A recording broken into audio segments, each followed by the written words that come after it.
તો આવતીકાલથી 2 દિવસ વડાપ્રધાન નરેન્દ્ર મોદી ગુજરાતના પ્રવાસે છે કે જ્યાં ઓપરેશન સિંદૂર બાદ તેઓ પ્રથમવાર ગુજરાતની મુલાકાતે આવી રહ્યા છે અને 26 અને 27 મેના પીએમ મોદી ગુજરાતના પ્રવાસે છે। વડોદરા, અમદાવાદ, દાહોદ, ભુજ, ગાંધીનગરની મુલાકાતે પીએમ મોદી આવશે।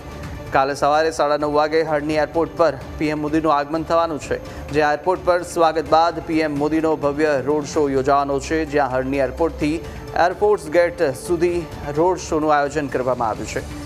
વડોદરામાં રોડ શો બાદ દાહોદને પીએમ મોદી વિકાસ કાર્યોની ભેટ આપવાના છે, તો દાહોદના ખરોડમાં 24,000 કરોડના વિકાસ કાર્યોની ભેટ આપવામાં આવશે। દાહોદ બાદ ભુજમાં પીએમ મોદીનો ભવ્ય રોડ શો છે અને ભુજમાં પીએમ મોદી 53,414 કરોડના વિકાસ કાર્યોની ભેટ આપવાના છે। ભુજ બાદ અમદાવાદમાં પણ ભવ્ય રોડ શો યોજાવાનો છે અને અમદાવાદમાં 50,000થી વધુ લોકો પીએમ મોદીનું ભવ્ય સ્વાગત કરવાના છે।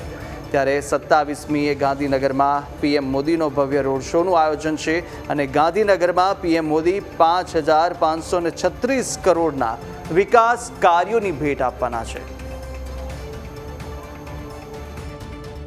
આદરણીય પ્રધાનમંત્રી મોદી સાહેબ જ્યારે પણ ગુજરાતમાં આવતા હોય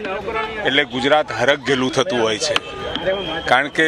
ગુજરાતની અંદર અને ગુજરાતના વિકાસ પછી સમગ્ર દેશની બધા જ રાજ્યોની નજર ગુજરાત ઉપર હતી। ગુજરાત જેવું જ અમારું પણ રાજ્ય બને એવી ઈચ્છા ધરાવતા હતા અને પરિણામે પ્રધાનમંત્રી મોદી સાહેબ 2014માં પ્રધાનમંત્રી બન્યા અને દેશનો વિકાસ ગુજરાતના મોડલના તર્જ ઉપર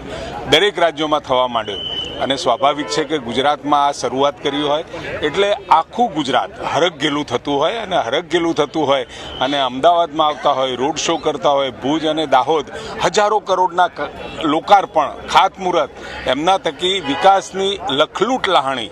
જ્યારે એ કરતા હોય ત્યારે સ્વાભાવિક છે કે અહીંયા આ સ્થળથી જ્યાં આપણે ઊભા છીએ ત્યાંથી લગભગ 2-2.5 કિલોમીટરનો રોડ શો અને હજારો લોકો,